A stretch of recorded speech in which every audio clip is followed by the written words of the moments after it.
Sa patuloy na investigasyon sa pagkatao ni Bamban, Tarlac Mayor Alice Guo, kinestyon ng ilan na tila nalilihis na sa isyu ng Pogo ang pagdinig sa Senado. Ang sagot ng senador na nangunguna sa investigasyon sa balitang hatid ni Mav Gonzales.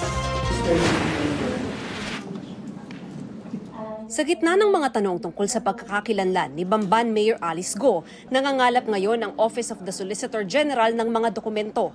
Aalamin kung may sapat na basihan para sa quo warranto proceedings upang tingnan kung nararapat nga bang humawak ng posisyon sa gobyerno ang alkalde. Sa ilalim ng Local Government Code, Filipino citizen dapat ang mga nahalal sa mga local government posisyon. Ang sabi ni Mayor Guo sa mga pagdinig ng Senado, Chinese ang kanyang ama pero Pilipino ang kanyang ina. Kaya nakasalalay sa kanyang ina ang kanyang pagka-Pilipino, ayon kay retired Supreme Court Associate Justice Vicente Mendoza. Sa ilalim ng kasalukuyan or 87 Constitution, yes, sir, sapat na, it is enough that a person was born of a Filipino mother. Hindi na kailangan siya ay nag-elect ng Philippine citizenship.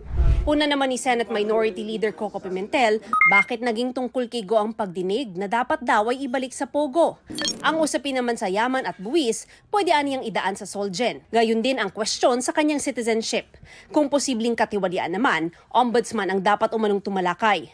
Sabi naman ng Filipino-Chinese civic leader na si Teresita Angsi, tila nalihis na ang investigasyon ng Senado sa Pogo at naging sarswela. Anya, hindi raw maganda sa imahe ng Senado ang tinawag niyang witch hunt at personal na atake. Tugon naman ni Senador Risa Hontiveros, hindi ito pag-atake sa mga Pilipinong may Chinese heritage, sabay giit na may dugong Chinese din siya. Hindi raw ito witch hunt o tungkol sa politika, kundi tungkol sa national security, accountability at tungkol sa pagkabigo na ma-regulate ang mga Pogo. Bagamat hindi patiyak, malamang daw na paharapin pa rin si Guo sa magiging executive session ng Senado. Imbitado rin ng ilang law enforcement agencies, kabilang ang Justice Department, PNP at National Security Agency. Nanindigan naman ang kampo ni Guo na Pilipina ang nanay ng alkalde. Naghahanap siya. Yung nga sabi ko parang sa next hearing, ilabas lahat ng mga yan. Meron, may mga album. Di sasagutin namin yung pagdating namin sa Soldier. Panawagan nila sa ina ni Guo. Iba niya kasi problema, hindi naman niya nakita yan. Kaya sana lumabas yung nanay para ma-DNA natin. Mav Gonzales, nagbabalita para sa GMA Integrated News. Kapuso, para sa mga maiinit na balita, mag-subscribe sa GMA Integrated News sa YouTube.